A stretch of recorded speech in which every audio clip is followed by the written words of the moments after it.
Hello everyone, आज हम देखेंगे समसामयिक घटना चक्र से आधुनिक भारत का इतिहास।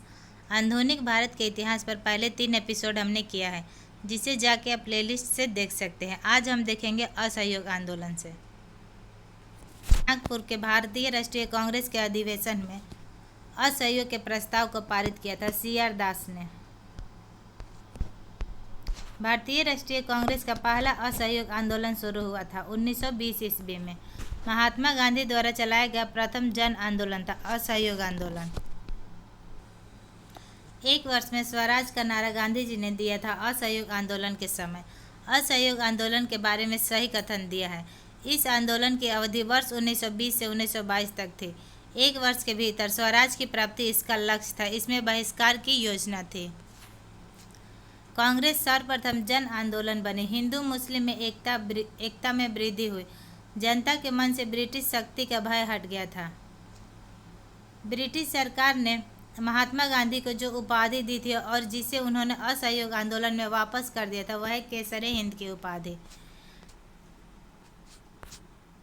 महात्मा गांधी, मदन मोहन मालवीय, तेज बहादुर सप्रू तथा चित्तरंजन दास में से असहयोग आंदोलन के दौरान अपनी वकालत छोड़ दी थी। वे थे चित्तरंजन दास, बाल गंगाधर तिलक, लाला लाजपत राय, मोतीलाल नेहरू तथा चित्तरंजन दास में से वह नेता जिसने असहयोग आंदोलन को समर्थन दिया था परंतु परिणाम नहीं देख सके, यह है बाल गंगाधर तिलक।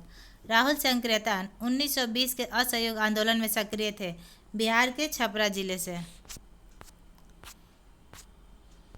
चौरी चौरा का कांड का वास्तविक तिथि है 5 फरवरी 1922। चौरी चौरा स्थित है गोरखपुर जनपद में, उत्तर प्रदेश राज्य के गोरखपुर जनपद में। गांधी जी ने असहयोग आंदोलन वापस लिया था चौरी चौरा कांड के कारण। गांधी जी ने असहयोग आंदोलन को अपनी हिमालय जैसी भूल बताई थी। चौरी चौरा घटना के बाद चौरी चौरी की घटना के समय महात्मा गांधी बारदोली में थे। असहयोग आंदोलन 1920 में प्रारंभ हुआ था और समाप्त 1922 में हुआ था। दिल्ली में आयोजित 24 फरवरी 1922 को आयोजित अखिल भारतीय कांग्रेस समिति की बैठक में असहयोग आंदोलन वापस लेने के लिए गांधी जी के विरुद्ध निंदा प्रस्ताव प्रस्तुत किया था। डॉक्टर मुंजे ने असहयोग आंदोलन के स्थगन संबंधित सही घटनाओं को सही क्रम दिया गया। सबसे पहले चौरी चौरा में पुलिस गोलीकांड हुआ था। उसके बाद उग्र भीड़ द्वारा पुलिस थाने को जला दिया गया था।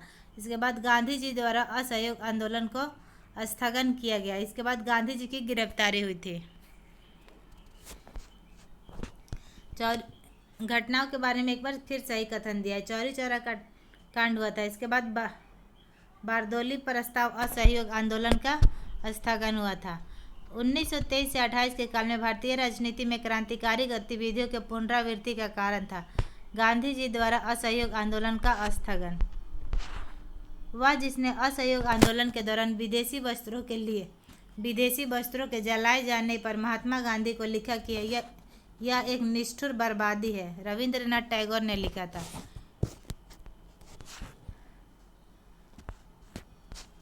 उन्नीस 21-22 के असहयोग आंदोलन का मुख्य प्रतिफल था हिंदू मुस्लिम में एकता। यहाँ सही सुमेलित दिया गया। 1885 में भारतीय राष्ट्रीय कांग्रेस की स्थापना हुई थी।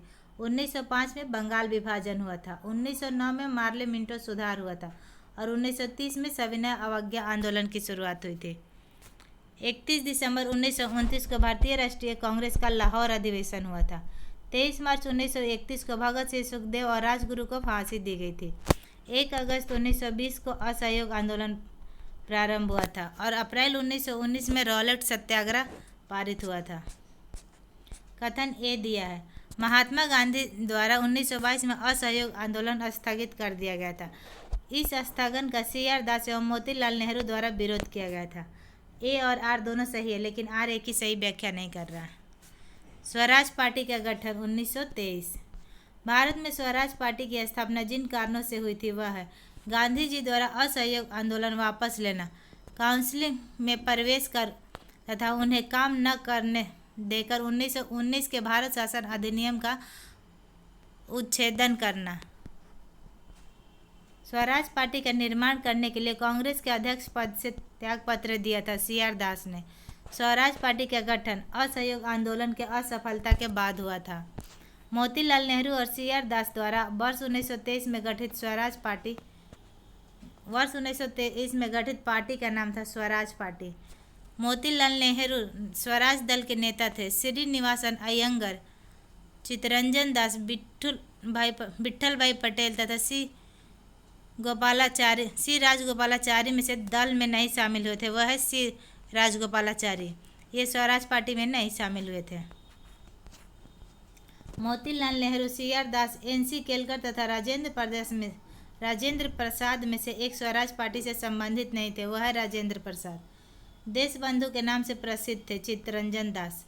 स्वराज आम जनता के लिए होना चाहिए, केवल वर्गों के लिए नहीं, के प्रसिद्ध सूत्र की घोषणा की थी CR दास ने।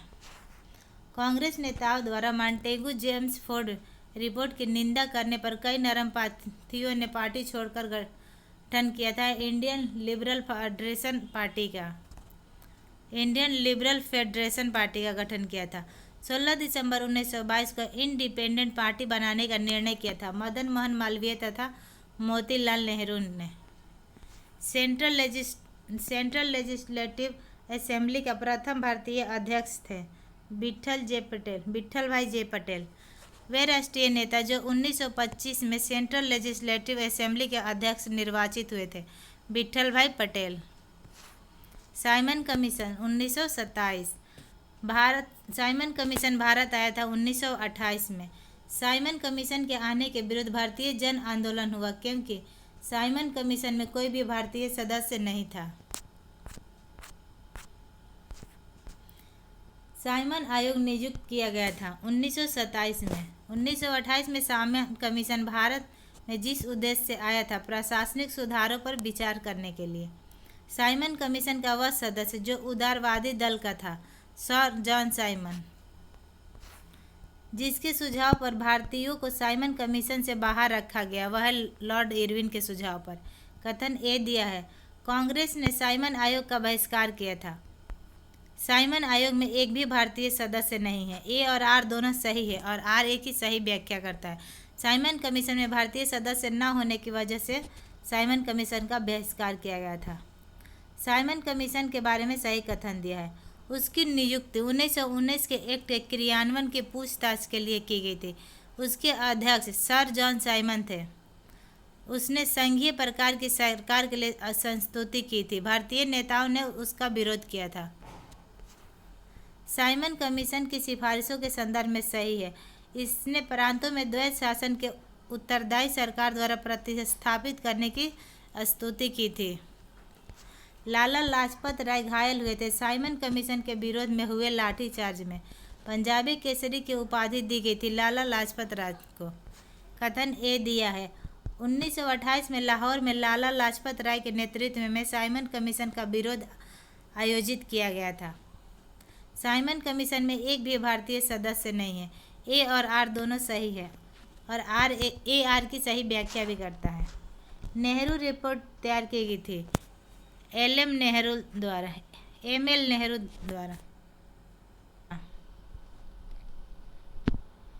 राजगोपालाचारी और सरदार पटेल, पंडित मोतीलाल नेहरू और गोविंद बल्लभ पंत, सर तेज बहादुर सप्रू और जय कर तथा जवाहरलाल नेहरू और जगजीवन राम में से सर्वप्रथम भारत के लिए औपनिवेशिक स्वराज की मांग की थी।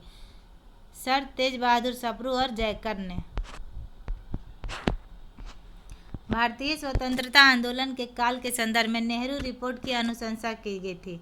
अल्पसंख्यकों हेतु आरक्षित स्थानों के लिए संयुक्त निर्वाचन क्षेत्र, संविधान में भारतीयों के लिए मौलिक अधिकारों का प्रावधान। वर्ष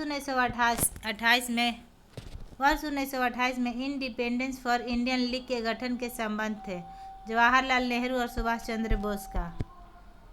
इंडिपेंडेंस फॉर इंडियन लीग के गठन के में नेहरू रिपोर्ट मोतीलाल नेहरू की अध्यक्षता में एक कमेटी द्वारा तैयार किया गया था और इसका विषय था भारत में संवैधानिक व्यवस्था। मुस्लिम लीग के जिस अधिवेशन में M.A. जिन्ना ने अपना 14 सूत्रीय प्रस्ताव रखा था, वह 1929 दिल्ली में मुस्लिम लीग के अधिवेशन में। कांग्रेस दल की उग्र शाखा ने, जिसके एक प्रमुख नेता जवाहरलाल नेहरू थे, इंडिपेंडेंस फॉर इंडिया लीग की स्थापना की। वह लीग स्थापित हुई थी नेहरू रिपोर्ट के विरोध में। भारतीय स्वतंत्रता संग्राम के दौरान प्रस्तावित किया कि स्वराज को सभी प्रकार के विदेशी नियंत्रण से मुक्त संपूर्ण स्वतंत्रता के रूप में परिभाषित किया जाए। मौलाना हजरत मोहनी ने 1921 के अहमदाबाद अधिवेशन में संपूर्ण स्वराज को कांग्रेस का लक्ष्य मानने का प्रस्ताव दिया था। हजरत मोहानी कांग्रेस ने पहली बार भारत की स्वतंत्रता का प्रस्ताव पारित किया था लाहौर अधिवेशन 1929 में।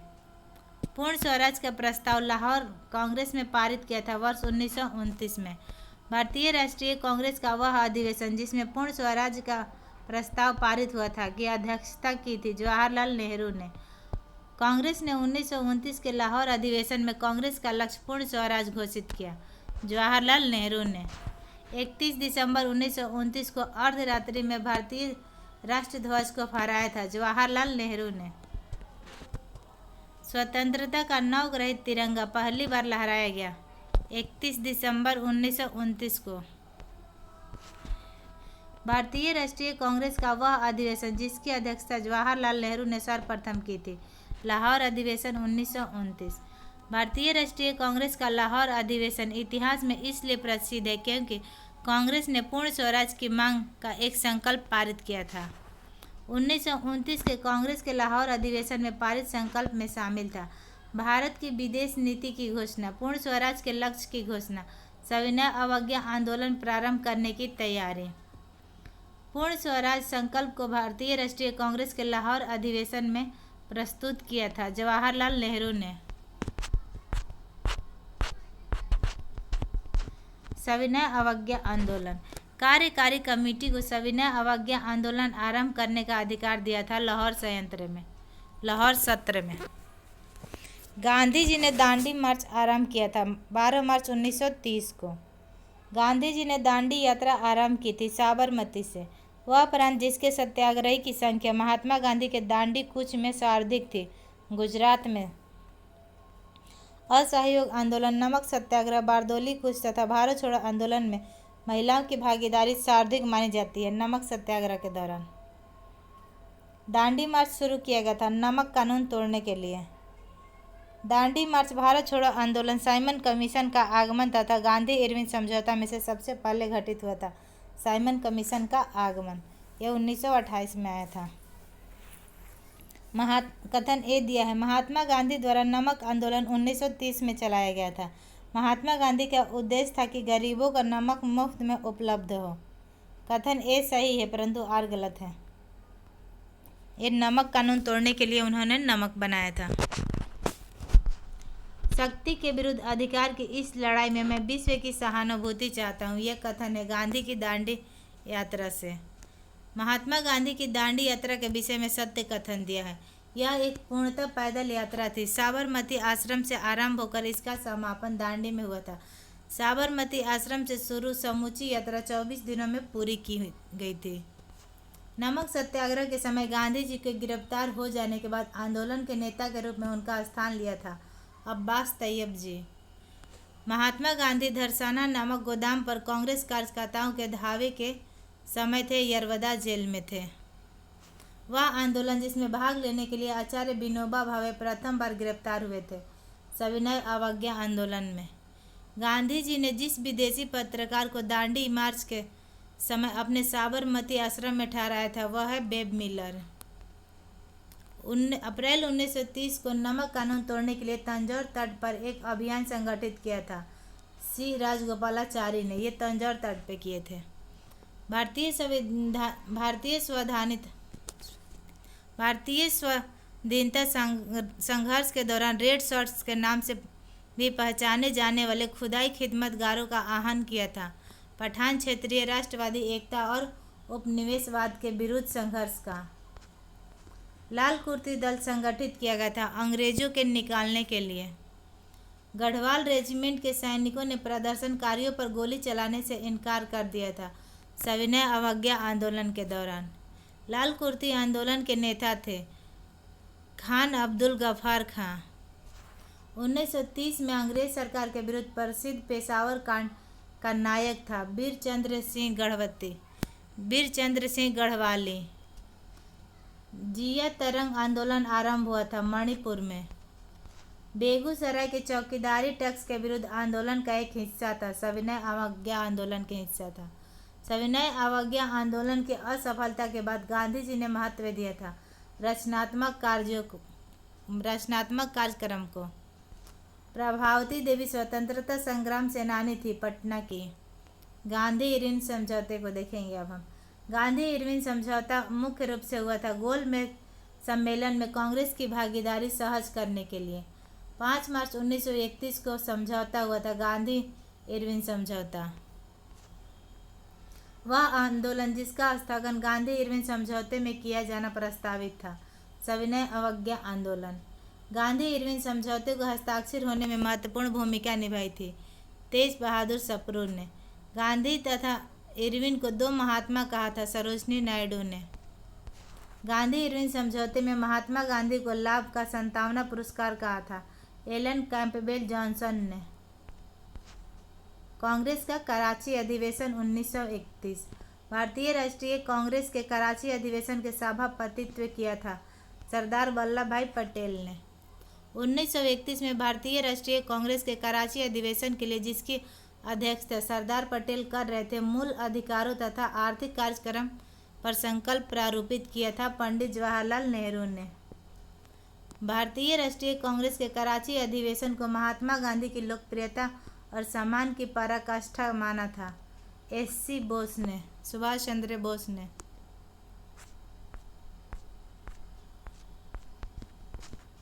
भारतीय स्वाधीनता संघर्ष के संबंधित घटनाओं का सही कार्यक्रम दिया है। सबसे पहले गांधी इरविन समझौता हुआ था, उसके बाद ये 1931 में हुआ था। भगत सिंह को फांसी। भारतीय राष्ट्रीय कांग्रेस का कराची अधिवेशन। इसके बाद द्वितीय गोलमेज सम्मेलन हुआ था लंदन में। भारतीय राष्ट्रीय आंदोलन से संबंधित घटनाओं का सही क्रम दिया। गांधी इरविन समझौता, राजगुरु का फांसी, भारतीय राष्ट्रीय कांग्रेस का कराची अधिवेशन। भारतीय स्वाधीनता संग्राम से संबंधित घटनाओं का सही क्रम, गांधी इरविन समझौता, इसके बाद भगत सिंह को फांसी, भारतीय राष्ट्रीय कांग्रेस का कराची अधिवेशन और पूना समझौता। गोलमेज सम्मेलन के बारे में देखेंगे। मौलाना मोहम्मद अली, मौलाना अबुल कलाम आज़ाद, महात्मा गांधी तथा पंडित जवाहरलाल नेहरू में से वह भारतीय जिसने लंदन में प्रथम गोलमेज कॉन्फ्रेंस में भाग लिया था वह है मौलाना मोहम्मद अली। ये प्रथम गोलमेज में भाग लिए थे। प्रथम गोलमेज के बारे में सही कथन दिया है। 1930 में यह आयोजित हुई थी। इसे साइमन आयोग की रिपोर्ट पर चर्चा करनी थी। इसका आयोजन लंदन में हुआ था। लंदन में संपन्न हुए गोलमेज आंदोलन में भारतीय ईसाइयों का प्रतिनिधित्व किया था केटी पाल ने। द्वितीय गोलमेज सम्मेलन में भाग लिया था महात्मा गांधी, सरोजनी नायडू, मदन मोहन मालवीय ने। द्वितीय गोलमेज सम्मेलन में कांग्रेस का प्रतिनिधित्व किया था महात्मा गांधी ने। कथन ए दिया है, जवाहरलाल नेहरू ने दूसरे गोलमेज सम्मेलन में भारतीय राष्ट्रीय कांग्रेस का प्रतिनिधित्व किया था। ये गलत है। गांधी इरविन समझौता 1931 में भारतीय राष्ट्रीय कांग्रेस के दूसरे गोलमेज में भाग लेने के लिए अंतर्निहित था। ये सही है। कथन ए गलत है लेकिन आर सही है। गांधी जब द्वितीय गोलमेज में भाग लेने लंदन गए थे तो ठहरे थे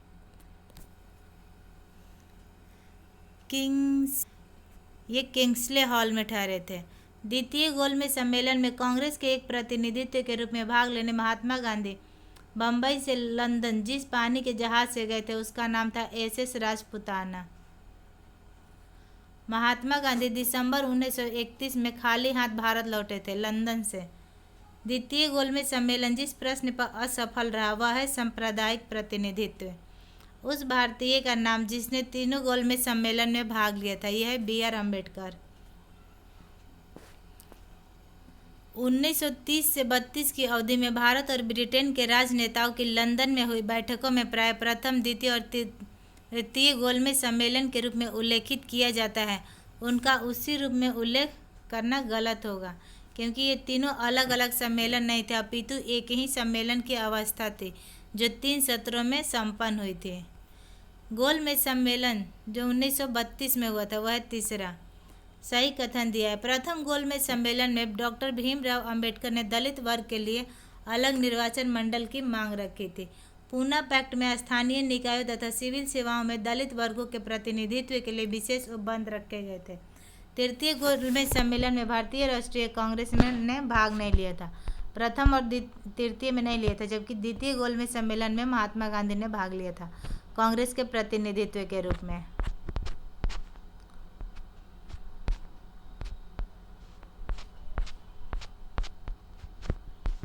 अब देखेंगे सांप्रदायिक पंचायत एवं पूना पैक्ट 1932। सांप्रदायिक अधिनिर्णय घोषित हुआ था, रामजे मैकडोनाल्ड ने किया था। अगस्त 1932 में रामजे मैकडोनाल्ड ने सांप्रदायिक पंचायत के द्वारा पहली बार एक पृथक निर्वाचन समूह बनाया था अछूतों के लिए। मैकडोनाल्ड के सांप्रदायिक पंचायत ने पृथक चुनाव क्षेत्र एवं आरक्षित सीटें आवंटित की थी मुसलमानों, सिखों तथा अनुसूचित जातियों के लिए। महात्मा गांधी का पहला आमरण अनशन प्रारंभ हुआ था कम्युनल अवार्ड के समय। 1932 में महात्मा गांधी ने मरण पर्यंत उपवास प्रधानता इसलिए किया कि रामजे मैकडोनाल्ड ने सांप्रदायिक अधिनिर्णय यानी कम्युनल अवार्ड की घोषणा की थी। इसलिए सांप्रदायिक अवार्ड एवं पूना पैक्ट में दलित वर्ग के लिए सीटें थी 71 व 147। पूना समझौता का उद्देश्य था दलित वर्ग को प्रतिनिधित्व देना। कथन ए दिया, पूना पैक्ट ने कम्युनल अवार्ड के उद्देश्य को धाराशायी कर दिया। उसके कथन आर, उसके माध्यम से संसद एवं विधानसभाओं में अनुसूचित जाति एवं अनुसूचित जनजाति के सीट आरक्षण का मार्ग प्रशस्त हुआ।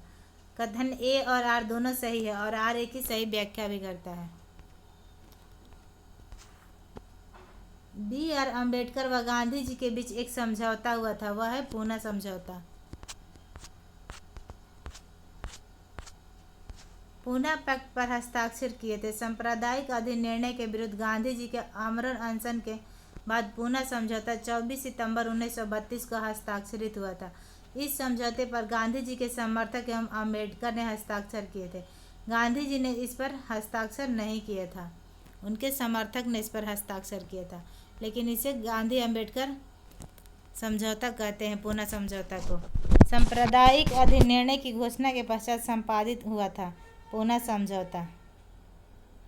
बी आर अम्बेडकर, मदन मोहन मालवीय, सी राजगोपालाचारी तथा एम के गांधी में से 1932 के ऐतिहासिक पूना समझौता पर हस्ताक्षर किए थे। बी आर अम्बेडकर, मदन मोहन मालवीय और सी राजगोपालाचारी ने।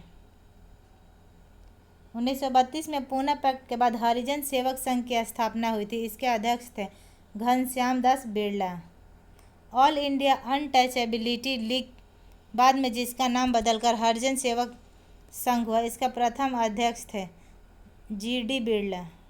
अखिल भारतीय हरिजन संघ की स्थापना की थी महात्मा गांधी ने।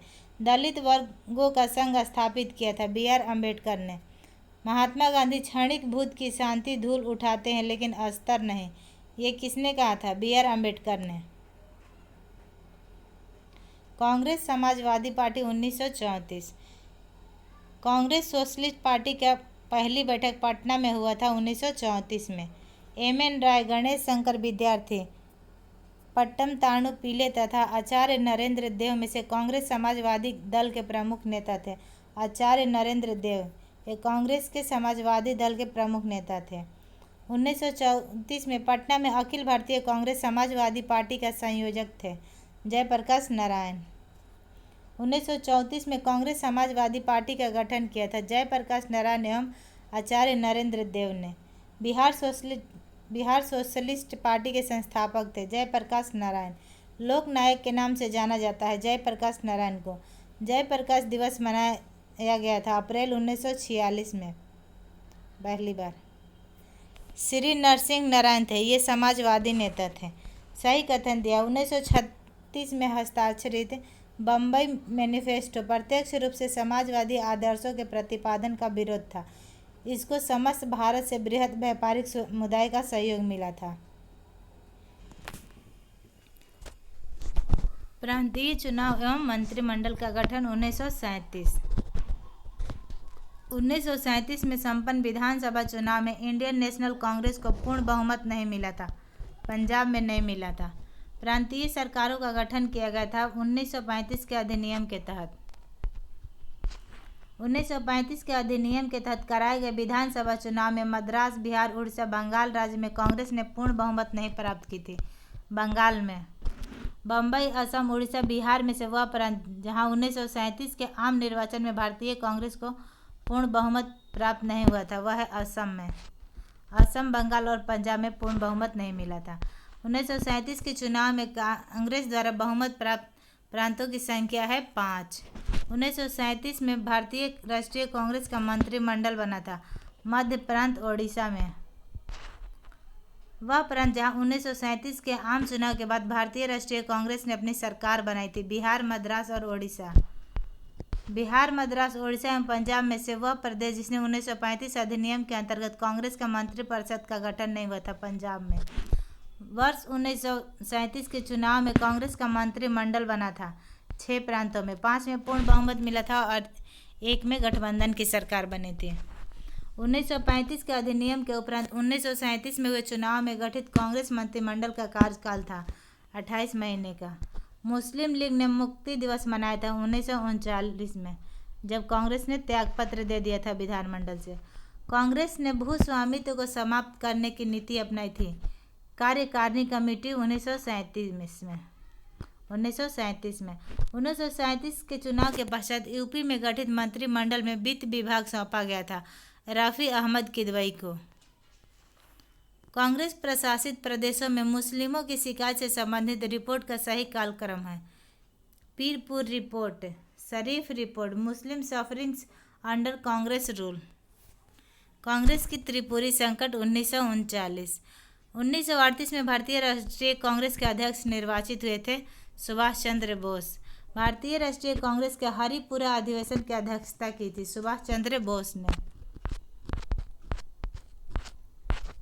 हरिपुरा, जहां भारतीय राष्ट्रीय कांग्रेस का वार्षिक अधिवेशन 1938 में सुभाष चंद्र बोस की अध्यक्षता में हुई थी, वह स्थान स्थित है गुजरात में हरिपुरा स्थित है। भारतीय राष्ट्रीय कांग्रेस के त्रिपुरी सम्मेलन में 1939 में सुभाष चंद्र बोस ने कांग्रेस का अध्यक्ष चुना गया था। यह त्रिपुरी है जबलपुर में और हरिपुरा है गुजरात में। सुभाष चंद्र बोस दूसरी बार अध्यक्ष बने थे त्रिपुरी अधिवेशन में। भारतीय राष्ट्रीय कांग्रेस का वह अधिवेशन जिसमें कांग्रेस के अध्यक्ष चुनाव में सुभाष चंद्र बोस ने पट्टाभी सिद्धारमैया को पराजित किया था। त्रिपुरी अधिवेशन 1939 में। सुभाष चंद्र बोस के त्यागपत्र के बाद भारतीय राष्ट्रीय कांग्रेस के अध्यक्ष बने थे राजेंद्र प्रसाद। पट्टाभी सिद्धारमैया का समर्थन महात्मा गांधी ने किया था, लेकिन ये हार गए थे 1939 में और सुभाष चंद्र बोस दोबारा जीत गए थे, लेकिन बाद में उन्होंने इस्तीफा दे दिया। इसके बाद राजेंद्र प्रसाद अध्यक्ष बने थे। कांग्रेस के त्रिपुरी अधिवेशन के पश्चात सुभाष चंद्र बोस और दक्षिण पंथी का समस्त झगड़ा जिस प्रश्न पर केंद्रित हो गया वह है कांग्रेस के कार्यकारिणी समिति के गठन के कारण। वह भारतीय राष्ट्रवादी नेता जिसने जर्मन और ब्रिटेन के बीच युद्ध को एक ईश्वर प्रदत्त अवसर के रूप में देखा, जिसमें भारतीयों को उस स्थिति में अपने हित में लाभ उठाने का मौका मिला, वो थे सुभाष चंद्र बोस। देशी रियासतें। 1927 की बटलर कमेटी का उद्देश्य था भारत सरकार तथा देशी राज्यों के मध्य संबंधों को सुधारना। All India state people's congress का गठन हुआ था। All India state people's conference का गठन हुआ था 1927 में। 1939 में Bharat Praja Mandal all India state people's conference के अध्यक्ष थे जवाहरलाल नेहरू। वह भारतीय संघ में राजवाड़ों का विलय अधिकाधिक हुआ था 1947 में। राज्यों का विलयीकरण के जिनके नेतृत्व में हुआ था वे थे सरदार वल्लभ भाई पटेल। अन्य राजवाड़ों के भारत में विलय के बाद जिन 3 राज्यों ने भारत में शामिल होना विलंबित किया था वह है जूनागढ़, हैदराबाद और जम्मू कश्मीर। जम्मू कश्मीर भारत का अभिन्न अंग बना था 26 अक्टूबर 1947 को। भारतवर्ष के विभाजन के समय ब्रिटिश भारत के पंजाब, असम, बंगाल तथा बिहार में से वह प्रांत जिसने एक संयुक्त स्वतंत्र अस्तित्व के लिए योजना सामने रखी थी वह है पंजाब प्रांत। देशी राज्यों से यथावत समझौते के पक्षधर थे हैदराबाद के निजाम। द्वितीय विश्व युद्ध के बारे में देखेंगे। द्वितीय विश्व युद्ध के संबंध में भारतीय राष्ट्रीय कांग्रेस की नीति थी पूर्ण स्वतंत्रता का आश्वासन मिलने पर ब्रिटेन को सहयोग करना। कथन ए दिया है। द्वितीय विश्व युद्ध में भारतीय राष्ट्रीय कांग्रेस ने अंग्रेज को सहयोग प्रदान किया था क्योंकि उन्हें पूर्ण स्वराज प्राप्त होने की आशा थी। दोनों कथन गलत है। कथन ए दिया। 1939 के सभी प्रांतों में कांग्रेस मंत्रिमंडल ने त्यागपत्र दे दिया था। कांग्रेस ने द्वितीय विश्व युद्ध के संदर्भ में वायसराय के जर्मन के विरुद्ध युद्ध घोषित कर देने के निर्णय को स्वीकार नहीं किया था। ए और आर दोनों सही है और आर सही व्याख्या करता है ए के। द्वितीय विश्व युद्ध के समय ब्रिटेन का प्रधानमंत्री था विंस्टन चर्चिल। पाकिस्तान की मांग। भारतीय मुसलमानों में पृथक राज्य के लिए पाकिस्तान शब्द का प्रयोग सबसे पहले किया था चौधरी रहमत अली व उनके मित्रों ने। मुसलमानों के लिए पृथक राष्ट्र का विचार दिया था सर मोहम्मद इकबाल ने। सर्वप्रथम भारत में एक पृथक मुस्लिम राज्य का प्रस्ताव दिया था मोहम्मद इकबाल ने।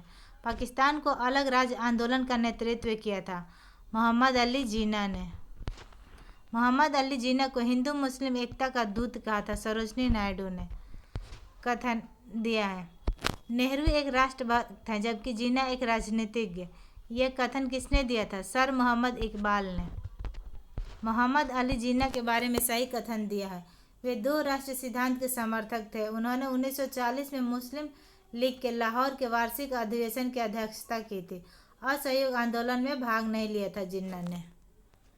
मुस्लिमों के लिए एक पृथक देश की प्रथम बार एक निश्चित अभिव्यक्ति हुई थी 1930 के मुस्लिम लीग के इलाहाबाद अधिवेशन के इकबाल के अध्यक्षीय भाषण में। मुस्लिम लीग द्वारा पाकिस्तान की स्थापना करने की मांग करने वाला प्रस्ताव पारित किया गया था वर्ष 1940 में। वर्ष 1940 में मुस्लिम लीग के अधिवेशन में पाकिस्तान का सृजन का प्रस्ताव रखा था खली कुजमा ने। मुस्लिम लीग का वार्षिक अधिवेशन जिसमें जिन्ना के दो राष्ट्र के सिद्धांत का मान्यता दी गई थी लाहौर अधिवेशन में। मुस्लिम लीग ने भारत के विभाजन की मांग का प्रस्ताव अपने लाहौर के अधिवेशन में किया था। वह तिथि जब मुस्लिम लीग ने पाकिस्तान दिवस मनाया था 23 मार्च 1943 को। मुस्लिम लीग के लाहौर अधिवेशन 1940 की अध्यक्षता की थी मोहम्मद अली जिन्ना। व्यक्तिगत सत्याग्रह। व्यक्तिगत सत्याग्रह में विनोबा भावे को प्रथम सत्याग्रही चुना गया था और दूसरे सत्याग्रही पंडित जवाहरलाल नेहरू। सर्वोदय शब्द का सर्वप्रथम प्रयोग किया था महात्मा गांधी ने। Cripps mission 1942। भारत में क्रिप्स मिशन आया था 1942 में। ब्रिटिश सरकार के प्रस्तावों के प्रारूप घोषणा जो सर स्टैटफोर्ड क्रिप्स लाए थे में सम्मिलित थे। भारत के एक डोमिनियन स्थिति दी जानी चाहिए। सब प्रांतों और राज्यों को मिलाकर एक भारतीय संघ होना चाहिए। कोई भी प्रांत या भारतीय राज्य भारतीय संघ के बाहर रहने का निर्णय ले सकता है। भारत का संविधान भारत की जनता द्वारा निर्मित किया जाएगा। 1942 के क्रिप्स मिशन का एक महत्वपूर्ण पहलू था द्वितीय विश्व युद्ध के तुरंत पश्चात भारत संघ की स्थापना करना और उसे डोमिनियन पद प्रदान करना। युद्ध समाप्त होने पर डोमिनियन दर्जा संविधान सदन द्वारा निर्मित संविधान मान कोई भी सूबा भारतीय संघ से बाहर रह सकता है। ये क्रिप्स मिशन के संदर्भ में सही है। वह जिनकी दृष्टि में क्रिप्स प्रस्ताव एक टूटते बैंक के नाम का उत्तर दिनांकित चेक था। इसे महात्मा गांधी ने कहा था post dated cheque. Cripps mission को वह प्रधानमंत्री जिसने भारत में क्रिप्स मिशन भेजा था विंस्टन चर्चिल। क्रिप्स मिशन के साथ कांग्रेस के आधिकारिक वार्ताकार थे पंडित जवाहरलाल नेहरू और मौलाना अबुल कलाम आज़ाद। गांधी जी के आंदोलन को राजनीतिक फिरौती कहा था लॉर्ड लिलिंथ को। भारत छोड़ो आंदोलन 1942। 6 जुलाई 1942 को वर्धा में महात्मा गांधी ने कांग्रेस के कार्यकारी समिति में अपने भारत छोड़ो आंदोलन की चर्चा की। तब उस समिति के अध्यक्ष थे मौलाना अबुल कलाम। 14 जुलाई 1942 को कांग्रेस कार्य समिति द्वारा भारत छोड़ो आंदोलन का प्रस्ताव पारित किया गया था वर्धा में। भारत छोड़ो आंदोलन के समय भारत का प्रधान सेनापति था लॉर्ड बेवेल। भारत छोड़ो आंदोलन प्रारंभ हुआ था 9 अगस्त 1942 को। भारत छोड़ो आंदोलन का प्रस्ताव बम्बई के जिस मैदान में पारित हुआ था वह है ग्वालियर टैंक। भारत छोड़ो आंदोलन प्रारंभ करने के पूर्व दिन महात्मा गांधी ने राष्ट्रीय रियासतों के राजाओं को अपनी जनता की प्रभुसत्ता स्वीकार करने को कहा था। गांधी जी ने कथन है, हम भारत को या तो आज़ाद करेंगे या आज़ादी के प्रयास में दिवंगत हो जाएंगे। यह कथन जुड़ा है भारत छोड़ो आंदोलन के समय। करो या मरो का नारा दिया था महात्मा गांधी ने। करो या मरो संबंध है भारत छोड़ो आंदोलन से। बलदेव सहाय ने महाअधिवक्ता के पद से त्यागपत्र दिया था भारत छोड़ो आंदोलन 1942 के समय। भारत छोड़ो आंदोलन आरंभ किया गया था क्रिप्स प्रस्ताव के प्रतिक्रिया के रूप में। 1942 में भारत छोड़ो आंदोलन के संबंध में सत्य कथन दिया है। यह आंदोलन स्वतः प्रवर्तित था। इसने सामान्य श्रमिक वर्ग को आकर्षित नहीं किया था। भारत छोड़ो आंदोलन का नेतृत्व किया था महात्मा गांधी ने। Hindu Mahasabha, communist party of India एवं यूनियनिस्ट पार्टी ऑफ पंजाब में से भारत छोड़ो आंदोलन का समर्थक नहीं थे। उपयुक्त सभी पार्टियां, ये हिंदू सभा, कम्युनिस्ट पार्टी ऑफ इंडिया और यूनियनिस्ट पार्टी ऑफ पंजाब, ये लोग भारत छोड़ो आंदोलन का समर्थन नहीं किया था। अबुल कलाम आज़ाद, राजेंद्र प्रसाद, सरदार वल्लभ भाई पटेल तथा जवाहरलाल नेहरू में से 1942 के भारत छोड़ो आंदोलन का समर्थन किया था। सरदार पटेल ने किया था समर्थन। 1942 में बम्बई अधिवेशन में भारत छोड़ो आंदोलन का प्रस्ताव पारित किया था जवाहरलाल नेहरू ने। भारत छोड़ो आंदोलन के प्रस्ताव का आलेख बनाया था महात्मा गांधी ने। जब भारतीय राष्ट्रीय कांग्रेस ने भारत छोड़ो आंदोलन का प्रस्ताव किया तब कांग्रेस के अध्यक्ष थे मौलाना अबुल कलाम आज़ाद। भारतीय राष्ट्रीय कांग्रेस के लगातार 6 वर्षों तक अध्यक्ष रहे थे डॉक्टर अबुल कलाम आज़ाद। भारत छोड़ो आंदोलन का फल था क्रिप्स के प्रस्तावों से भारतीयों को नैराश्य का भारतीय पर जापानी आक्रमण की धमकी का AICC द्वारा अगस्त 1942 में एक प्रस्ताव पारित करने का। भारत छोड़ो आंदोलन के समय कांग्रेस रेडियो का प्रसारण किया था उषा मेहता ने। कांग्रेस रेडियो पर भारत छोड़ो आंदोलन की अवधि में नियमित रूप से कार्यक्रम प्रसारित करते थे राम मनोहर लोहिया। भारत छोड़ो आंदोलन के समय इंग्लैंड के प्रधानमंत्री थे विंस्टन चर्चिल। अमेरिकी पत्रकार जो महात्मा गांधी को भारत छोड़ो आंदोलन के दौरान उनके साथ थे, उनका नाम है लुई फिशर। महात्मा गांधी की जीवनीकार लुई फिशर थे एक अमेरिकी पत्रकार। भारत छोड़ो आंदोलन से उत्पन्न दंगे सबसे अधिक व्यापक रहे बिहार और संयुक्त प्रांत में। लॉर्ड लिंथगो 1942 के अगस्त आंदोलन को सिपाही विद्रोह के बाद सर्वाधिक गंभीर विद्रोह कहा था। कथन आर दिया, कुछ क्षेत्रों में किसान व्यापक जन आंदोलन में उठ खड़े हुए थे। ए और आर दोनों सही है और आर एक ही सही व्याख्या भी करता है। डॉक्टर राजेंद्र प्रसाद को 9 अगस्त 1942 को गिरफ्तार करके बांकीपुर जेल में रखा गया था। भारत छोड़ो आंदोलन के संदर्भ में महात्मा गांधी को बंदी बनाया गया था बम्बई में। भारत छोड़ो आंदोलन प्रस्ताव पारित होने के बाद गांधी जी को कैद किया गया था आगा खां पैलेस में। 9 अगस्त 1942 को जिन 2 नेताओं को हजारीबाग में गिरफ्तार किया गया था वह है शिव कुमार और रामानंद को। महात्मा गांधी तथा उनके सहयोगियों के 1942 में हुई धरपकड़ से बिहार में बहुत दंगे हुए। इसमें रेल सेवा पूर्ण रूप से ठप हो गई। उसमें से अधिकतम प्रभावित जिला था मुंगेर। जयप्रकाश नारायण को राष्ट्रीय स्तर के नेता की पहचान मिली थी भारत छोड़ो आंदोलन के संदर्भ में। भारत छोड़ो आंदोलन के दौरान जेल से फरार होकर भूमिगत गतिविधियों को संगठित किया था जयप्रकाश नारायण ने। 7 दिसंबर 1942 को श्री योगेंद्र शुक्ल लाए गए थे पटना में। श्री जगत नारायण लाल की पत्नी का नाम था श्रीमती राम प्यारी। कथन ए दिया है, भारत छोड़ो आंदोलन से लोगों को जागृत करने और साहस दिलाने में सफलता मिली। कथन आर, करो या मरो का नारा लोगों के मन में प्रवेश कर गया था। ए और आर दोनों सही है और आर एक ही सही व्याख्या भी करता है। कथन ए दिया है, राष्ट्रीय स्वयंसेवक संघ 1942 के भारत छोड़ो आंदोलन से पृथक रहा था।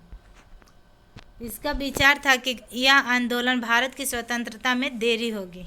ये सही है परंतु आर गलत है। कथन ए दिया है, भारत छोड़ो आंदोलन के परिणाम स्वरूप अंग्रेज और मुसलमान कांग्रेस के प्रति समान घृणा के कारण एक दूसरे के नज़दीक आ गए थे। कथन आर, जिन्ना ने ब्रिटिश सरकार को पक्के सहयोगी की तरह कार्य किया और मुसलमानों को 1942 में कांग्रेस आंदोलन से दूर रहने के लिए कहा। ए और आर दोनों सही है और आर ए की सही व्याख्या भी करता है। स्वतंत्रता संग्राम के दौरान जिस आंदोलन में अरुणा आसफ अली भूमिगत क्रियाकलापों के प्रमुख महिला संगठन थी वह है भारत छोड़ो आंदोलन के समय।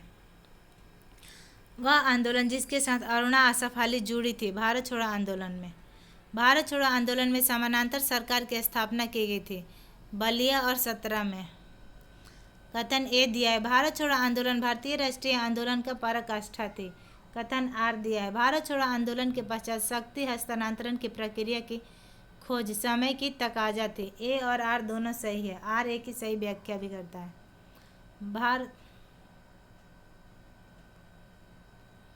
सुभाष चंद्र बोस और आज़ाद हिंद फौज।